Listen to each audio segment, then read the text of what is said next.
issues. We don't really know who we should discuss with in order to end the terrorism. We have a terrorism problem in our country, and we don't really know who we should address in order to tackle with terrorism.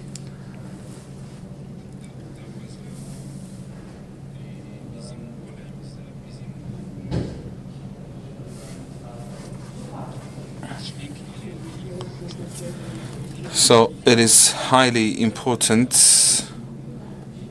for hunger issues as well. I am really interested in talking about hunger in this panel. Hunger is a very big deal, especially for the kids. We have to do anything we can in order to sort out this problem.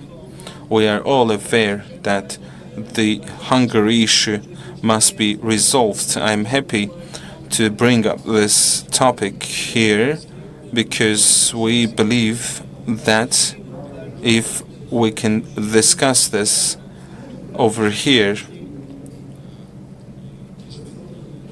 for Africa, this will be highly fruitful. Technology is also very important, and Africa has to walk hand in hand with the others.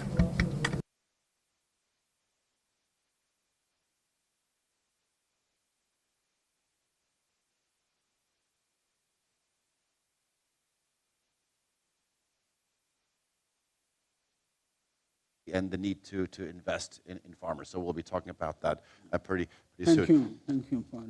Sorry about the mishap there. Minister Diaye? Yes, the same question. Yes. Avant toute chose, d'exprimer mes remerciements sincères. If you may allow me, first of all, I would like to extend my gratitude to the Turkish authorities for inviting us to this forum, and also I would like to congratulate them for the high quality of this organization. Since we arrived in the beautiful city of Antalya, we have been welcomed with a great hospitality. And I believe you will not be surprised to hear, because my colleagues have already discussed, Africa has a very huge potential, and it is now indisputable in the UN and in such forums. The potential of Africa is known to everyone, and for that I would like to thank the Turkish authorities, because they asked this question in a different way. How could this potential help the development? Because Africa is the youngest and the richest continent, and it has the biggest potential. On the other hand, it is the poorest continent, because we have large lands for agriculture and we are not really using them. There are challenges ahead of us. They were already discussed. Education. Our youth must be educated for sure. They need a very different way of being educated so that they could be closer to the West. And we need to shift from the traditional, conventional farming to modern farming.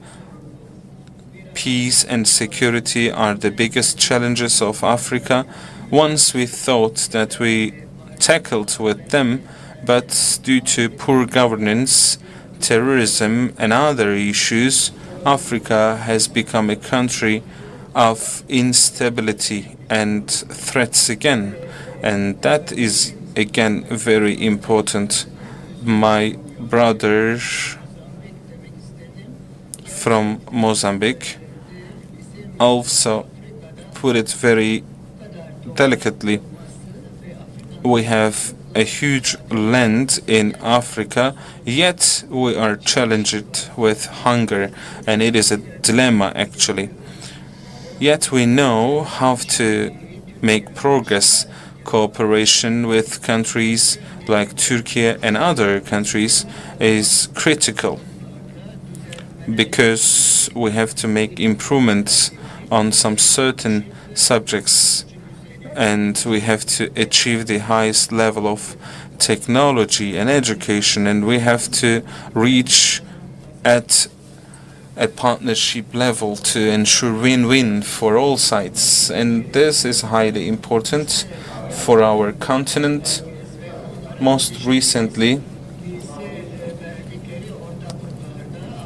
people have invested in our country, and the partnership is 20% Africa and 80% their share. So they are coming to our continent and they say they will use our resources, yet 80% is being taken away.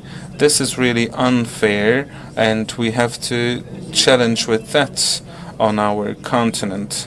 So that could be a summary of the challenges, and I would like to make a call to our partners: come and invest in Africa so that everyone will still work in the win-win situation.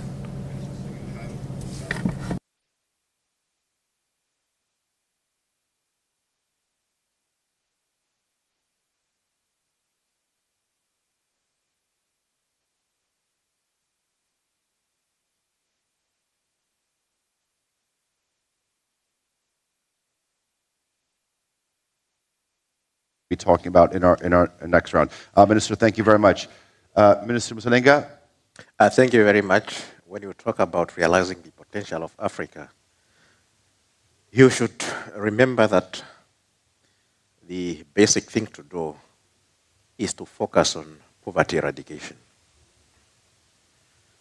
Now, I draw inspiration from President Mugabe of Zimbabwe when he visited Namibia 3 years after independence and started talking about development programs that have taken place since independence. After narrating them, he said, "Ladies and gentlemen, that does not yet mean independence to the lives of ordinary Namibians, the men and the women in the street." Now, when we talk of infrastructure development, education, advanced technology, and so forth, yet we have people that are living under poverty, it is meaningless.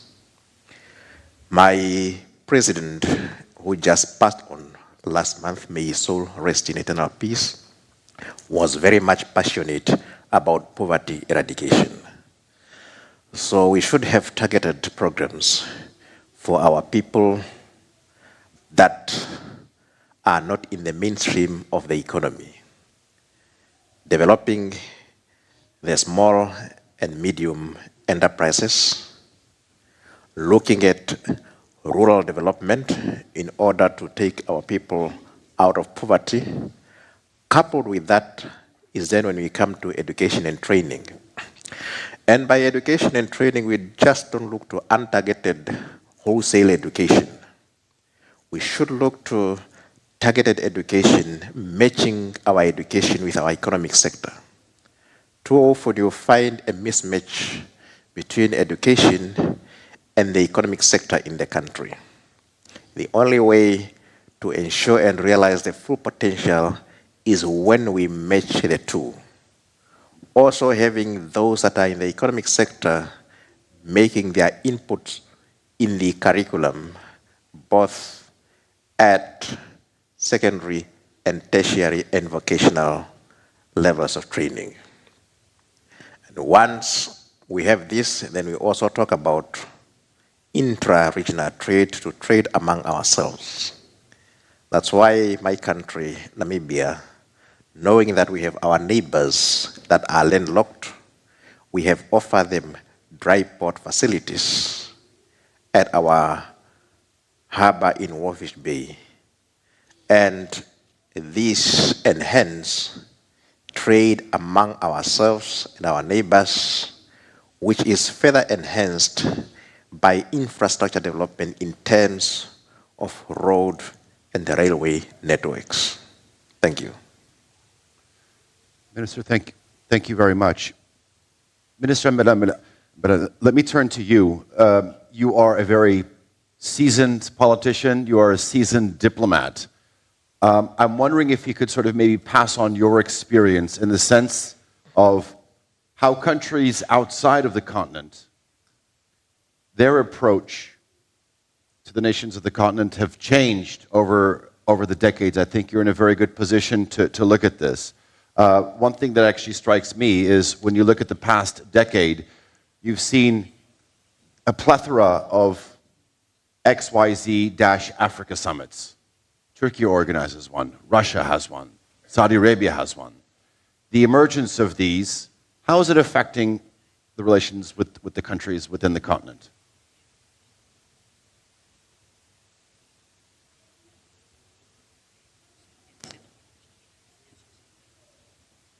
Voilà, monsieur le modérateur, vous avez touché là un point Distinguished important, moderator, well, you've touched upon de a ce que nous very sommes en train crucial de point here. réfléchir actuellement.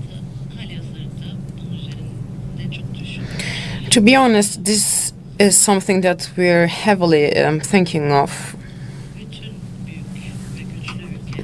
Because looking at those big nations, as you said, they're hosting Africa-focused forums like the Turkish one, the Chinese version, or the European African summits.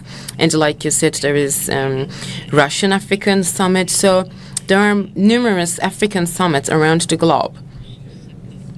But the challenge we're faced here is that they offer some development models, and they recommend us to import their policies. But would it fit, or can you adapt those policies? Because they have to have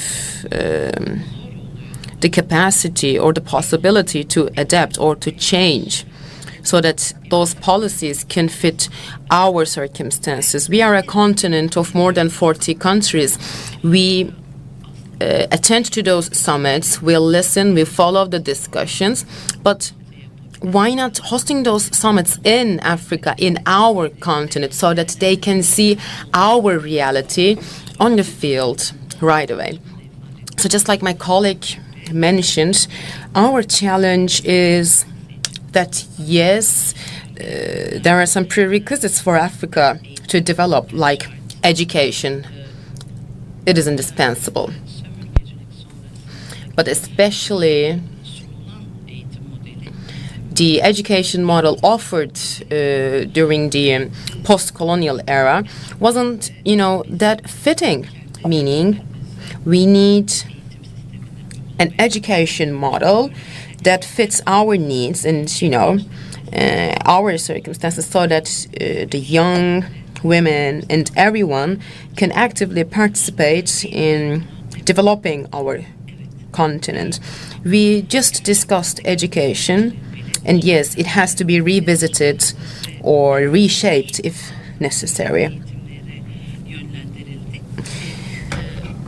We went through such trainings or like education models in law, in economics, that those areas were like more dominant and more well-grounded. But now this is the era of AI. So just like Gabon stated, if we want technology, Zimbabwe mentioned the same thing. If we want technology, then our current systems should know how to adapt. And the same goes for education as well. We have to transfer technology, but not in an unfitting way. Each country should pay attention to their own development goals and move towards the future in a parallel fashion. So, yes, sure, we have a strategy in place for development. We have a strategy, and there are some key prioritized areas. And the first priority, set by the government, is to make sure that the rule of law is there. If we want to tackle conflicts or wars, then we have to make this happen, because they are a result of the shortcomings and the fact that there is no rule of law. So we have to turn into a nation of law, democracy. This is how we should build our nations. And Cameron mentioned similar, the previous colleagues actually mentioned the same thing. And as Cameron,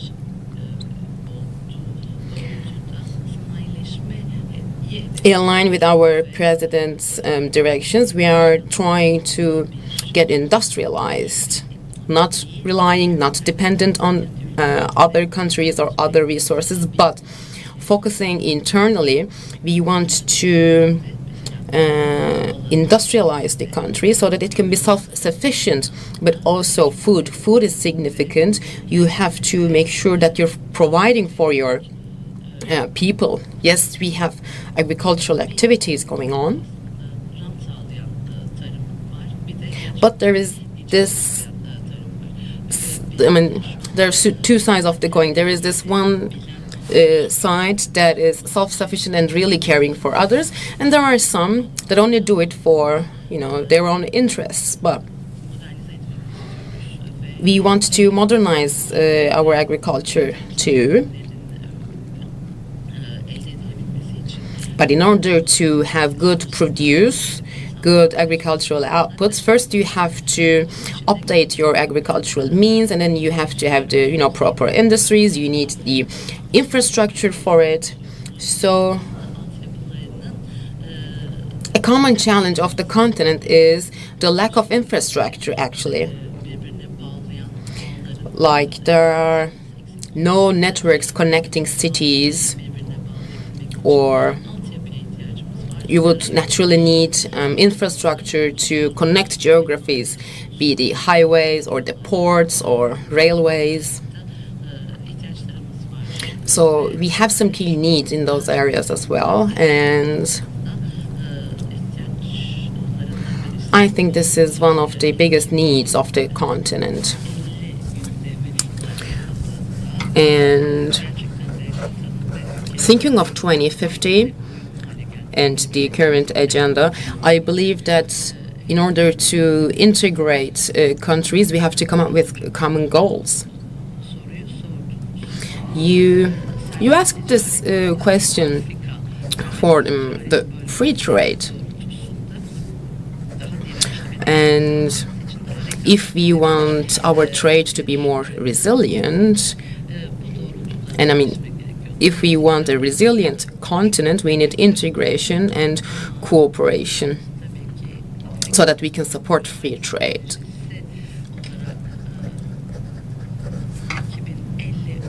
And the 2050 Global African Vision should definitely be reached and be implemented.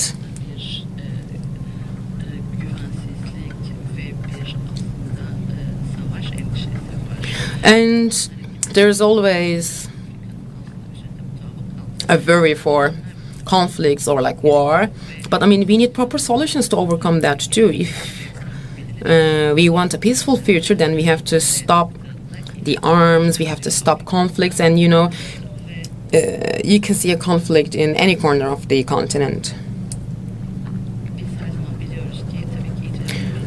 But when there is a conflict, when there is a war, you simply cannot develop. So that is why fighting with terrorism is also key.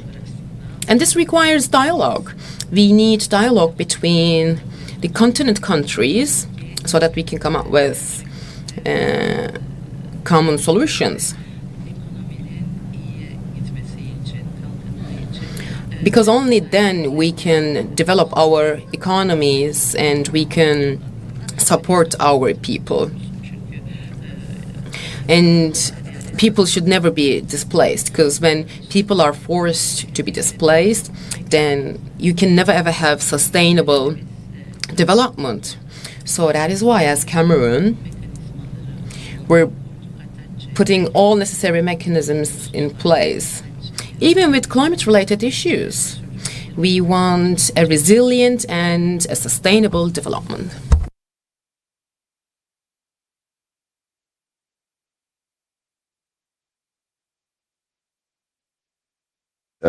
Developing countries, when you have foreign direct investment needed, that's one of the first things that they always look at, the rule of law. And that's going to help you with infrastructure development, the development of the agricultural sector.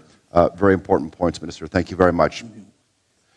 Minister, here's a statement that was ushered just a moment ago. We have to realize the failure of the post-colonial education system. One of the most important things that you said that was on your country's agenda was education, along with the climate crisis and hunger as well. You have embarked on this economic plan that hopes to see your country move into the middle upper class of income level with Vision 2030. I'm wondering if you could sort of maybe elaborate a little bit to all of us on how are you using Vision 2030 in terms of addressing some of the issues that have been talked about so far? Well, thank you very much. It's a very difficult point that you raise, but let me say that in keeping with what I said earlier, that the younger population forms 60% of our populations, generally speaking, in Africa. And education is extremely important. In the past, people were educated in order to just work and facilitate means of production that were existing at that time. But right now, we have to educate young men and women in order to innovate, in order to create employment, in order to ensure that their education can be used for the betterment of the population. In other words, in our own situation, we have universities. We had one university at Independence, the University of then Rhodesia and Nyasa. We have now 21 universities in the country. But the main feature in these universities is to orient the youngsters into education with production, and to orient them to be educated in order to be creative, to be innovative. And so as a result, we have now created in our situation what we call innovation hubs at the universities. And in these innovation hubs, we allow the young boys and girls to dream about what they can create, what they can cause to happen, whatever innovations they can make. And when they've dreamt enough, we go further, a step further, and we send them into innovation parks. When they get to the innovation parks, they must now produce, not just for the country, they must produce for industry and commerce, they must produce items which are exportable so that we can embark on export of those whatever products that they produce for the betterment of the country. I just want to give one very interesting example. Sure. Which happened during the COVID era. We had a problem in the COVID era of oxygen. And we put together some young professors, lecturers at universities and said, we have this problem which needs a solution so that we can attend to patients who are COVID infected and provide them with oxygen. So we could not produce, we could not source enough oxygen. They spent a lot of time and they produced a scheme and built a factory which then produced oxygen. And this oxygen, the beauty of it is that the factory that they built produces now oxygen of higher quality than the oxygen we used to buy, 96% oxygen. And that in terms of the capacity, the oxygen that is produced there for the requirements of Zimbabwe is only 2 days production. So for the 28 days of the month, we can now produce oxygen for the use by our neighbors, if they want it, and for use by others who may want to buy it from us. So it's extremely important to measure our steps as we go to the middle income status in 2030. Better oxygen in Zimbabwe. I watched a film many, many years ago. It was starring Kevin Costner. It's a film about baseball. And there was one line that sort of that stood out for me back then. As you were speaking, I went back maybe 20 years. If you build it, they shall come. And I think when you're talking about dreaming big, there's a good essence in there. Thank you very much. I do appreciate it. Madam Minister, in our previous round, you talked about there being a terrorism problem, a problem with conflict, with gangs. I understand that. And you also posed the question, we don't know who to talk to. Minister Mbeda said, we have to create dialogue. We have to create a common language within African countries. Have you not tried to reach out? I know this is a very basic question, but you are a continent of 40 people who's looking for greater cooperation, integration. Is this one area that you feel that could maybe to tackle the problem? Bom, nós temos uma experiência muito grande na área de diálogo, resolução pacífica dos conflitos. Nós tivemos uma guerra de 16 anos, terminou.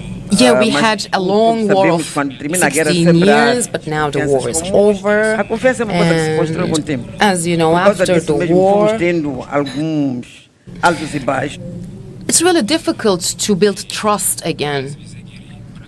And this actually kept us behind, but we overcame that issue as well.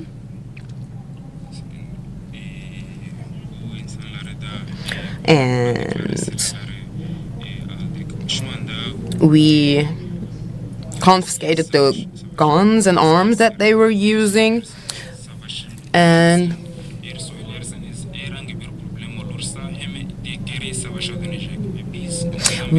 we did that because we knew that the second of another conflict or the second of the next war, they would, get those arms and start fighting against. So ending this fight, ending this war is essential.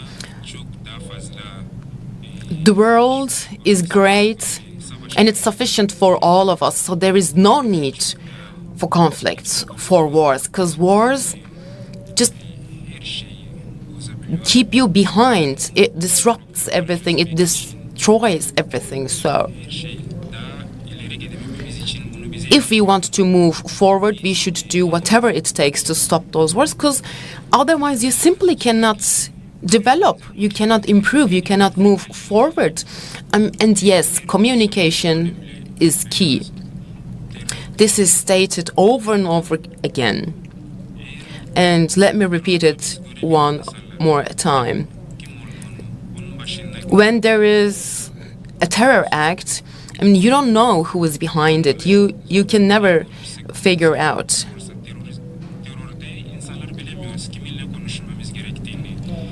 But also, okay, you're challenged by terrorism. Who to go for? Who to speak to? Sometimes, of course, police catches gang members or those, who are igniting the conflict, etc. But how to reach to that root cause? Who to talk to? Who to contact? Sometimes you don't know, but I agree we need more dialogue. And not just to overcome terrorism.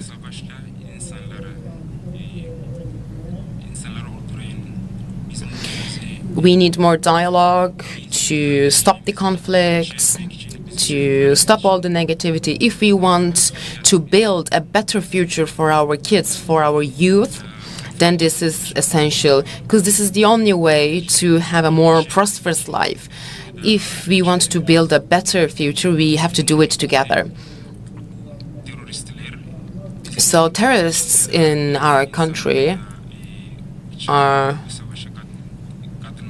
sometimes making calls so that more people can join the war. But, I mean, we don't have that much means to fight with everyone who decides to join conflicts or wars.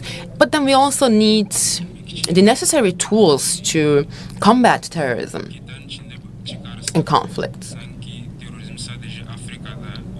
But let me also remind you that terrorism is not the issue of Africa. This is a global issue. So let's not forget this detail. And if we want to overcome terrorism, we have to do it on a global scale, because otherwise we would simply fail. Terrorism is not only present in Africa, it is unfortunately seen in all corners of the globe. So this is a problem that we have to overcome all together. And the entire world has to take this issue very seriously. And if we can overcome terrorism, then we can change the facade of Africa. Then, I mean, as stated, Africa's population is quite young. Then we can thrive. We're talking about energy infrastructure, but we need to have the means to offer the people the capacity. But, I mean, we're surrounded by so many challenges. We need more agricultural activities, and that requires investments. But these are all needed for the sake of our children, for the sake of our next generation. And I think the worst problem of a country is an unsuccessful education system. We need more universities so that we can train young minds, so that they can find their place in the labor market, so that they can be employed. For the sake of the future of our country, we have to support our youth so that they can provide for one another, they can provide for their families, they'll be self-sufficient. And this can only happen through investment, technology, and building capacity.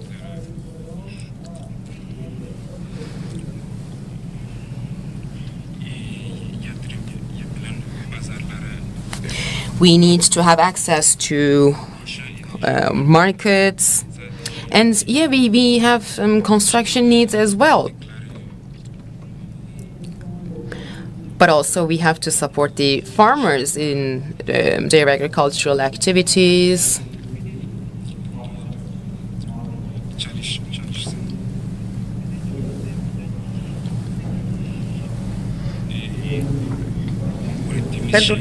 Dizer que sim, o de África está lá. We have to develop our production capabilities too. So yes, the potential in Africa is huge, but we need improvement, and we have to overcome terrorism. We have to stop wars.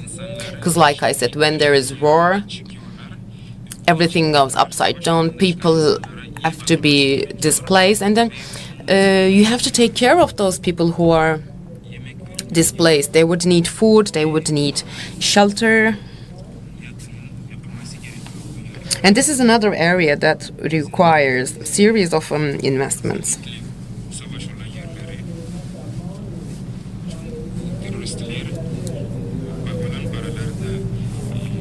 And combating terrorism makes you spend a lot of money, and when you can spend that money to provide for your people, you try to combat terrorism. And then sometimes people are deceived and then they join the war. But what if they could have proper education access. I mean, wouldn't that stop some people from, joining those wars? Wouldn't it help us combat terrorism? Thank you.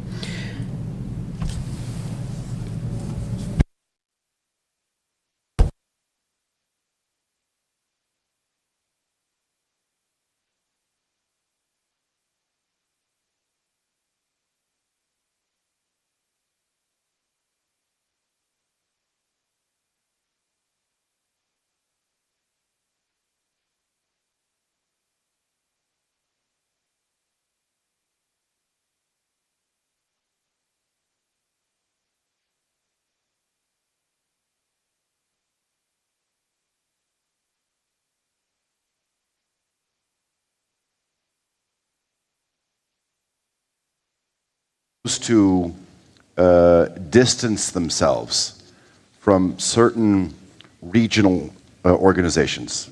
You know what I'm talking about, ECOWAS. Your president has essentially pursued a policy that is on the complete opposite end of the spectrum, engaging with other countries, seeking regional ties. Talk to me about this unique approach when compared to some of the countries that I just mentioned, and how it is helping what we're talking about, realizing the potential of the country.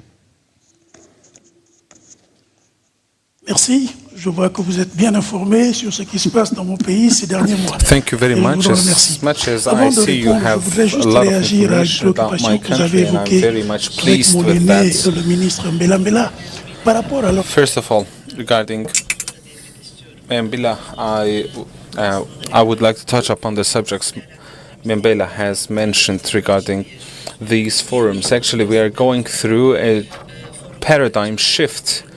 20 years ago, when Africa was invited to such forums, they were actually teaching us, but it is not the case anymore. We are teaching the others now, because we know our continent very well, and no one else can actually know our continent better than us. And for the development of Africa, no one else should be counted on, and would like to be moving on with the countries like Turkey. That is the first thing. Secondly, the development of our country is not really possible without realization of infrastructure like airports, ports, and railway. We need them in order to develop our country and in order to use our resources. There are certain countries that can actually provide us with that, especially in the south part. There are also those in Turkey, as you know, and there are others. Actually, some countries that are partners with the West, when they come to Africa, they say they take it and they take this away. When you go to Africa, it might be a country of concern, yet it might be a country of trade for the others. As for your question, actually, we went through a liberalization process, and our president, who is actually a general, guided us, and really, I can say we went through a liberalization and independence process. Actually, we had to stop a process in which the same family was running the country. When our president came to the office, he suggested that we have to change our development model and our people must be the first beneficiaries. And he announced that to the entire world. And for everyone to be at ease, all those guarantees were committed, and before the financial bodies we provided such guarantees with IMF and with the World Bank. We paid more than $600 million. Don't ask me how we really paid. It was a very huge debt indeed. And another point is industrialization for our country. In 2009, with Gabon, Cameroon, and Congo, we are one of the most important economic powers in the region. In 2009,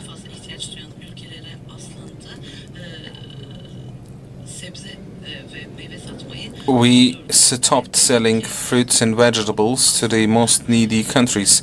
And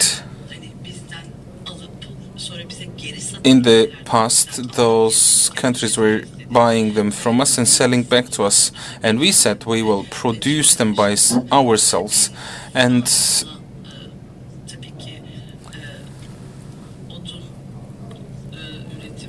we started producing wood and wooden products. We have a potential.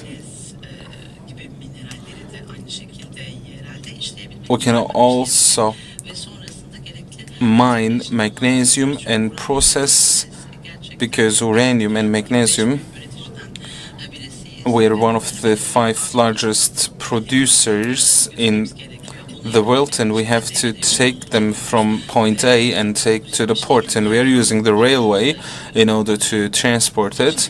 And that was a railway constructed back in 1970, and it was something the World Bank opposed. We need a second railway, we need a port, and His Excellency Mr. President Olegui is also aiming at this along with our partners, and with our partners who know about the reality of our country. We would like to achieve that. We would like to do that with those who stood with us. And this is the political agenda. At the end of 2025, there will be an election, and the concerns of the people were also taken into consideration. As of April the 1st, we will keep working on our program. As you see, Gabon is fulfilling its commitments both internally and externally.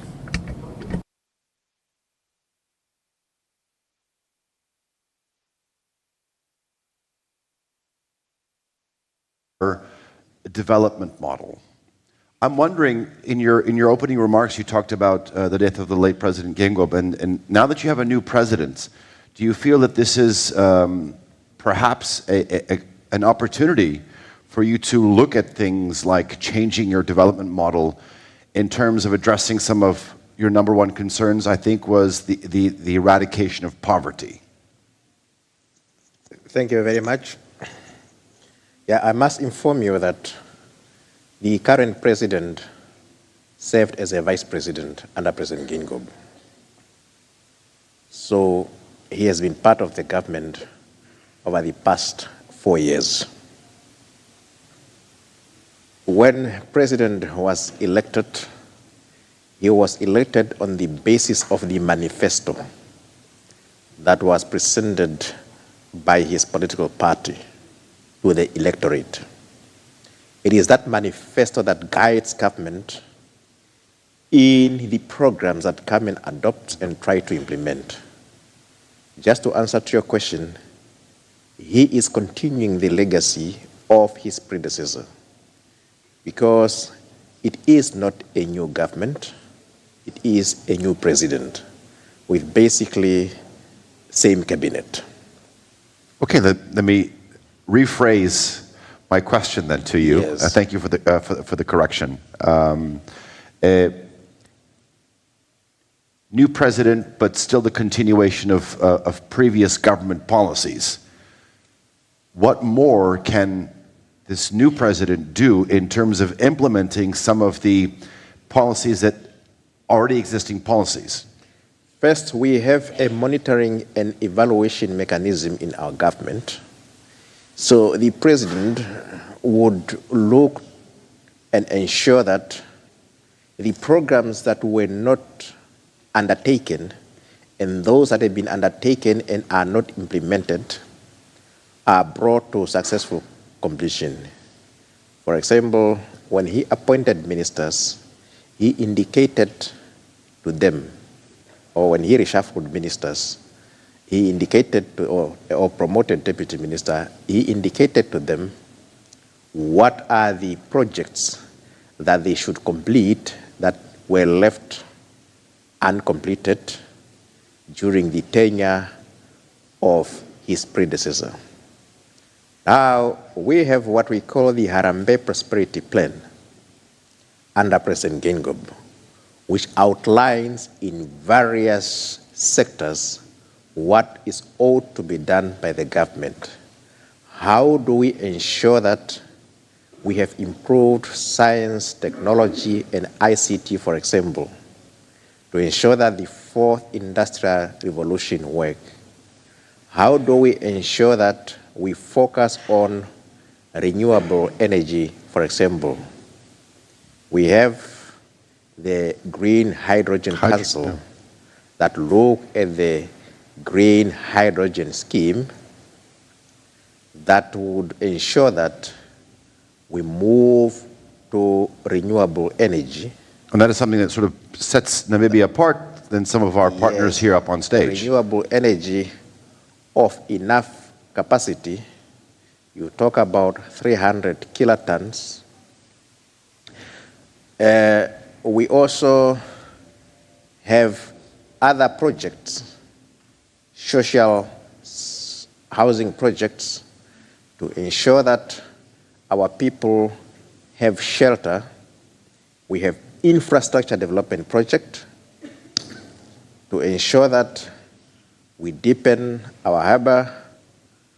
We again improve on the existing road network so that we can increase already existing trade with our neighboring country that exist through various corridors. Talking about South Africa, you have the Trans-Orange corridor. You're talking about Angola, you have the Kunene corridor. About Zambia and DRC, you have the Walvis-Bay Ndola corridor. Botswana and South Africa, again, you talk about the Trans-Kalahari corridor. So these are the projects that are already there, now to be complemented. We now need to ensure that we do things efficiently when they are properly monitored. Thank you very much. For some reason, I was waiting for the translation, but I know that you're speaking English. Sorry. Ladies and gentlemen, I see that we're slowly approaching the end of our time. Just in terms of fairness, I don't think I have enough time to actually go through another round of questioning. But because this is a special occasion and because I see a full house, if you don't mind, I'd maybe like to give an opportunity for some of our audience members to ask questions to you. Maybe one or two questions. I'm going to look back over here. I'm going to give the guest members here behind me, because you've had the distinct pleasure to looking at my bald spot for the past 45 minutes. If we'd actually get a microphone here, if you could stand up and ask your question, and please address who you're asking your question to. Thank you. Thank you very much, and thanks for the presentations by our foreign ministers. My question is addressed to Foreign Minister Onanga. I've heard a lot of the conversations, but one elephant in the room that I've not heard about is the question of debt, which greatly undermines Africa's realization of its potential.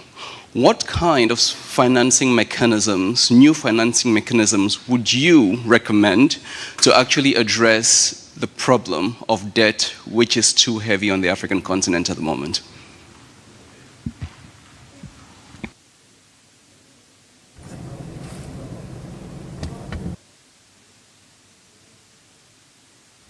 I'm sorry, who did you address it to?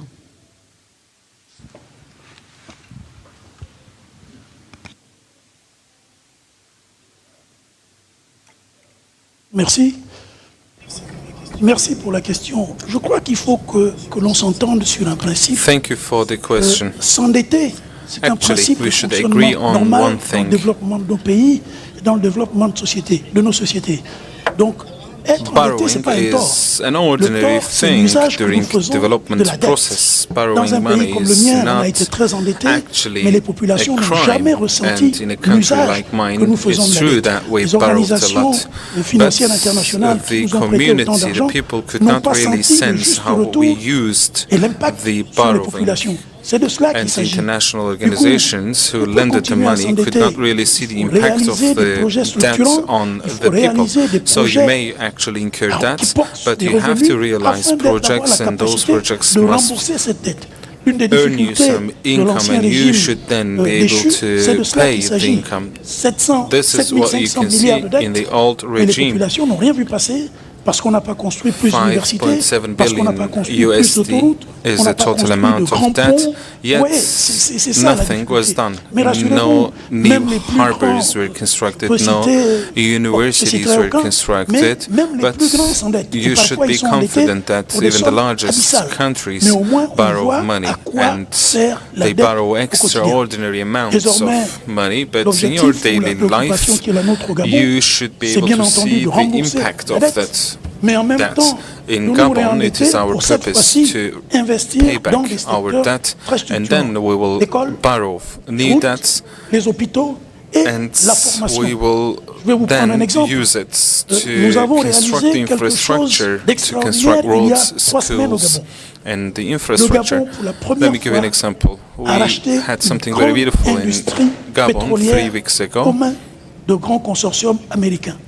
C'est la première fois pour notre pays, depuis Gabon 1958, nous produisons du pétrole. actually C'est la première fois acquired que le Gabon an oil a company des puits de from pétrole an American appartenant au peuple consortium, gabonais. and Et c'est ça, le actually président, la volonté du président Oligui there are est oil revenue wells direct of the de ce Gabon pétrole. people, Il s'agit, and pour ne that pas la is the citer, objective c'est de la of the société president as well. We would like Asala, to use qui a été reprise the income par les from autorités the gabonaises. oil wells Le fruit for our de ce people. pétrole The exploité et company vendu was named va Asala, directement and impacter les the lendemains oil des populations. Parce que dans ce that is secteur, il n'y a sold pas will que des be Gabonais used qui for travaillent. the present and future of Gabon people, and also for the African people, because it's not only the people of Gabon working there, there are also other Africans working there. But incurring debt is very ordinary, very regular for the development of your country. So you may actually borrow money, but it is important where you actually spend it. And last but not least, the moderator has also put it, I didn't have the courage to list the countries like you did, but I would like to remind that what happened on August 30 will turn into a school, and it will be a good inspiration for the other countries.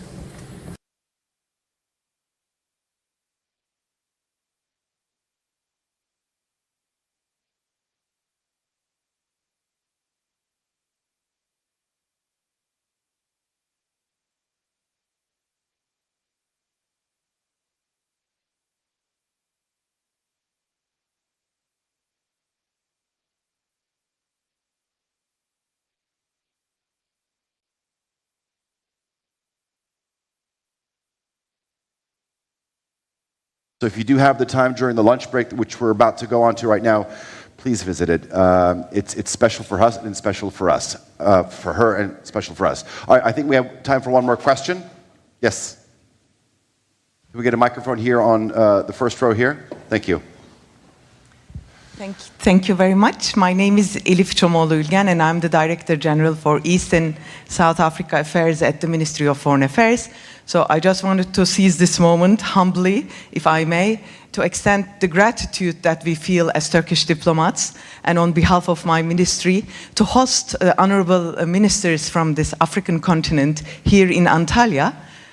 Coming from the Turkish forum, coming from Turkish diplomacy, 20 years ago, this was an unthinkable moment, given the fact that the Turkish foreign policy and our outreach, and now our partnership with Africa has reached really extreme levels, which we are so proud of. And we are once again very grateful for Africa, for the African leaders, countries, and people to give that to see that confidence in Turkey. And that's why it's a very special moment. In just reference to your first question, Ali Can, to the Honorable Minister of Cameroon, and when he came up with the idea that African summits with third countries should be hosted in African countries. That is exactly what Turkey is also aiming for. Indeed, our institutional relationship with the African Union stipulates this on us. We had one summit held in Equatorial Guinea back in 2014, and also this year we are looking forward to host the Turkish Africa Ministerial in one of the most beautiful countries in the world, in the African continent. I don't know which one. Hopefully we will work on that. On this occasion, let me also give this good news, and once again, extreme gratitude, thankfulness. It's an immense insight for us, for the Turks, but also for anybody from the Northern Hemisphere to have these insights here in our homeland in Antalya from your mouths. Thank you very much, and extreme gratefulness to all of you for organizing this. Thank you very and much. Also, let me also give the credit to all my African colleagues from Ankara. We have a wonderful African diplomatic hub with 38 ambassadors. We are looking forward to host all embassies from the continent soon. They are all around this 360 degrees room. Also, I have colleagues from our ministry who have served on the African continent. Here I have 3 ladies. I have some more male colleagues over there. So really the African bond is growing extremely thanks to this mutual confidence, comfort, understanding. Thank you. What a colorful way of putting it. Thank you very much, Elif Hanım. Ladies and gentlemen, please join me in actually thanking all of our ministers. Thank you very much for your time. I hope that we can actually have the opportunity to continue this discussion outside of this room. Thank you very much, and hope to see you next time. Thank you. Thank you.